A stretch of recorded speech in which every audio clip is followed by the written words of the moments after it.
নমস্কার বন্ধুরা, স্বাগত জানাই আপনাদের সবাইকে আমার চ্যানেলে। আগামী 14ই জুলাই আষাঢ় মাসের অমাবস্যা। তন্ত্রশাস্ত্র এবং জ্যোতিষশাস্ত্রে এই আষাঢ় অমাবস্যার রাতকে অত্যন্ত শক্তিশালী এবং অলৌকিক একটি দিন হিসাবে গণ্য করা হয়। আজ আমার এই যে বিষয় আলোচনা, সেটা কিন্তু বেসিক্যালি মিথুন রাশিদের নিয়ে।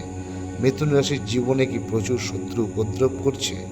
কর্মক্ষেত্রে বা ব্যবসায় বারবার বাধা আসছে, নাকি অনেক চেষ্টা করেও টাকা পয়সা ধরে রাখতে পারছেন না? আর্থিক উন্নতি থমকে গেছে? চিন্তা করবেন না। এই আষাঢ় অমাবস্যা হলো এমন একটি বিশেষ দিন, যেদিন সঠিক নিয়মে কিছু টোটকা করলে আপনার সব শত্রু দমন হবে, জীবনের সর্ববাধা দূর হবে এবং আর্থিক উন্নতির রাস্তা খুলে যাবে। আজকের ভিডিওতে আমি আপনাদেরকে এমন 3টি মহা টোটকা বলবো, যা বিশেষভাবে মিথুন রাশির জন্য চমৎকার কাজ করবে। ভিডিওটি শেষ পর্যন্ত দেখুন, একটি ধাপও মিস করবেন না। প্রথমেই আপনাদেরকে একটা বিষয় জানিয়ে রাখি, মিথুন রাশির অধিপতি গ্রহ হলো বুধ। অমাবস্যার অন্ধকার রাতে যখন গ্রহের বিশেষ প্রভাব পড়ে, তখন গোপন শত্রুরা খুব সক্রিয় হয়ে ওঠে। আপনার পেছনে নিন্দা করা, ভালো কাজে বাধা দেওয়া, এগুলো মিথুন রাশি জাতকদের সাথে খুব বেশি ঘটে থাকে। কিন্তু 14ই জুলাই আষাঢ় মাসের অমাবস্যা, এই সময় একটা বিশেষ যোগ তৈরি হচ্ছে, যেখানে আপনি যদি সঠিক নিয়মে কয়েকটি টোটকা করতে পারেন, তবে শত্রুরা আপনার কোনো ক্ষতি তো দূরের কথা, বরং নিজেদের পাতা জালে নিজেরাই ফেঁসে যাবে। আপনার উপরে থাকা যে কোনো কুদৃষ্টি বা নেতিবাচক শক্তি থাকলে সেটা অবশ্যই কেটে যাবে। চলুন জেনে নেওয়া যাক নিয়মগুলি কী কী। মিথুন রাশির জাতকদের শত্রু দমনের জন্য অমাবস্যার দিন কী করবেন? 14ই জুলাই সন্ধ্যা বা রাতের পর একটা আস্ত বা খোল লেবু নিয়ে নেবেন। সেই লেবুর উপরে কালো কালির পেন বা মার্কার দিয়ে আপনার প্রধান শত্রুর নাম লিখবেন। যদি নির্দিষ্ট কারোর নাম না জানেন, তখন লিখবেন সর্বশত্রু। এবার 4টি লবঙ্গ নিয়ে লেবুর ভেতরে গেঁথে দিন।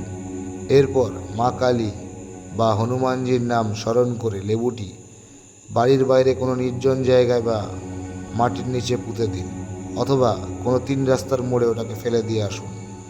ফেলে দেওয়ার সময় পেছন ফিরে একবারও ভুলে তাকাবেন না।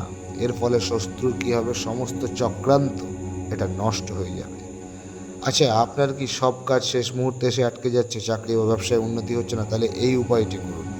অমাবস্যা দিন সকালে বা সন্ধ্যায় যখন ইচ্ছা আপনার একটি তামার পাত্রে করে জল নিন, তার ভেতর সামান্য কালো তিল এবং একটি লাল ফুল দিন।